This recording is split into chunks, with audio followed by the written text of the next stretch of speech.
The Supreme Court, the highest judicial body in the land, is gearing up to tackle a case that could have profound implications for the political landscape. At the heart of the matter is none other than former President Donald Trump and the question of his eligibility to run for office again. The Colorado Supreme Court set the stage by ruling that Trump should be kept off the state's Republican primary ballot, citing Section 3 of the 14th Amendment. But now, the U.S. Supreme Court is poised to weigh in, and the stakes couldn't be higher. Let's break it down. Section 3 of the 14th Amendment lays out the conditions under which an individual may be disqualified from holding public office. It's a provision rooted in history, dating back to the aftermath of the Civil War. But here's where things get interesting. The interpretation of Section 3 raises a host of complex questions. What constitutes an insurrection? Did Trump's actions on January 6th meet that threshold? And perhaps most importantly, who gets to make that call? As we dive deeper into the legal weeds, one thing becomes abundantly clear. This case has far-reaching implications for the very essence of democracy. From the intricacies of constitutional law to the practicalities of electoral politics, every aspect of American governance hangs in the balance. But amidst the legal jargon and political maneuvering, one question looms large. In a recent ruling, a federal judge denied Trump's motion for a mistrial in the E. Jean Carroll case. This decision comes after a New York jury awarded Carroll over $83 million in damages last month. Trump's legal team argued that Carroll's deletion of threatening messages, including alleged death threats, warranted a mistrial. However, U.S. District Judge Lewis Kaplan disagreed, stating that Trump's team failed to demonstrate how the missing messages would have aided his defense. Furthermore, Judge Kaplan highlighted that Trump's attorneys were aware of Carroll's deletion of emails since January 2023, but never took action to recover them. He emphasized that Trump provided no evidence that the messages were permanently lost.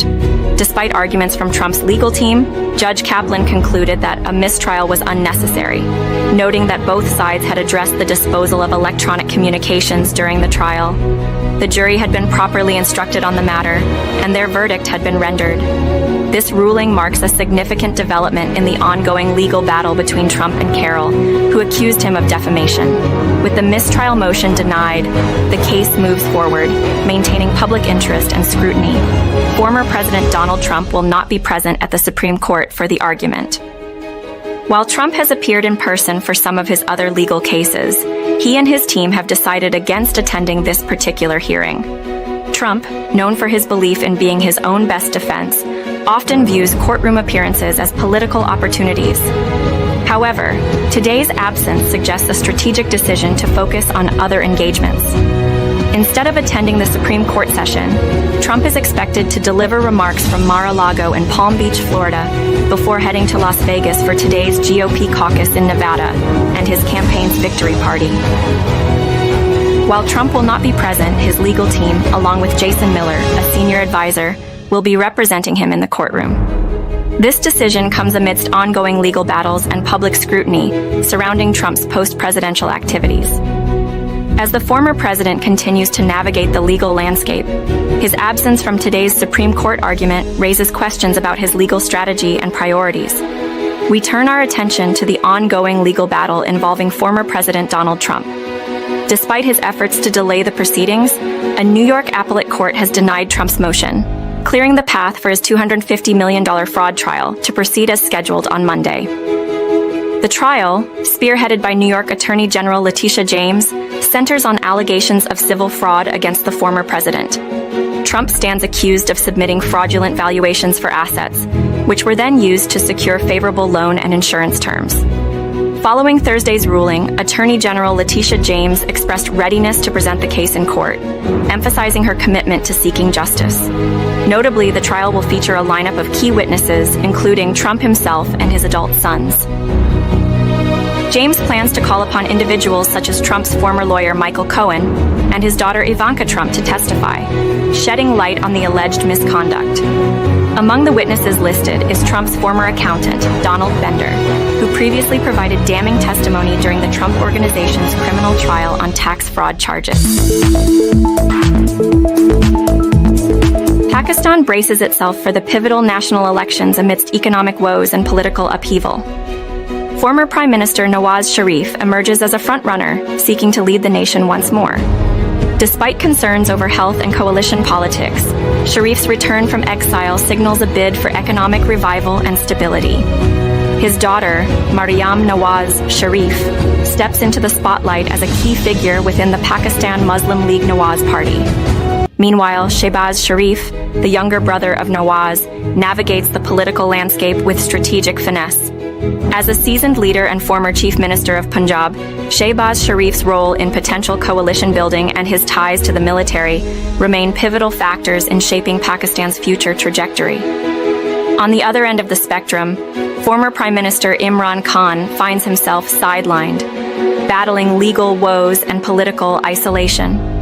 Despite his party's innovative campaigning tactics, Khan's incarceration and disqualification from politics cast a shadow over his political legacy, leaving his Pakistan Tehreek-e-Insaf party at a crossroads. In the midst of this political landscape, Bilawal Bhutto Zardari emerges as a formidable contender, drawing on his family legacy and focusing on youth empowerment and climate action. As the son of former Prime Minister Benazir Bhutto, Bilawal Bhutto Zardari's Pakistan People's Party seeks to wield influence and shape the country's future direction. As Pakistan prepares to cast its votes, the nation stands at a crossroads, with the outcome of the elections poised to shape its trajectory for years to come. Tragedy strikes in Pakistan as bombings rock political offices in Baluchistan province, claiming the lives of at least 30 people. These heinous attacks, occurring just a day before the scheduled parliamentary elections, have sent shockwaves through the nation, highlighting the persistent threat of violence in the region. The bombings, targeting the election offices of independent candidate Asfandiar Khan and the Jamiat Ulema Islam Party, have left scores dead and wounded, exacerbating concerns about security and stability ahead of the crucial polls. Despite the carnage, authorities affirm that the elections will proceed as planned, refusing to bow to the perpetrators' intent to disrupt the democratic process. The Islamic State group's claim of responsibility for one of the attacks underscores the complex security landscape in Pakistan, where various militant factions vie for influence amidst ongoing insurgency and political turmoil. As the nation mourns the loss of innocent lives, questions linger about the perpetrators' motives and the efficacy of security measures in thwarting such atrocities. Analysts warn of the potential for further violence on Election Day, citing the involvement of disparate militant groups and simmering tensions within the region. Despite the grim backdrop, caretaker Prime Minister Anwarul Haq Kakar reaffirms the government's commitment to upholding law and order, vowing to ensure a peaceful electoral process amidst adversity. As Pakistan braces for a pivotal moment in its democratic journey, the resilience of its people shines through amidst adversity. With the memory of past tragedies still fresh, the nation stands united in defiance against those who seek to undermine its democratic aspirations. Polling has concluded in Pakistan's general election, but the nation remains on edge as the process of vote counting commences amidst heightened security measures. In a surprising move, the Oklahoma City Thunder are finalizing a trade deal to acquire Gordon Hayward from the Charlotte Hornets. Sources have confirmed to ESPN's Adrian Wojnarowski that the Thunder will be sending guards Treyman and Vasilije Micic, along with forward Davis Bertans, to the Hornets in exchange for Hayward. Hayward, a seasoned veteran in the league, brings a wealth of experience and versatility to the Thunder roster.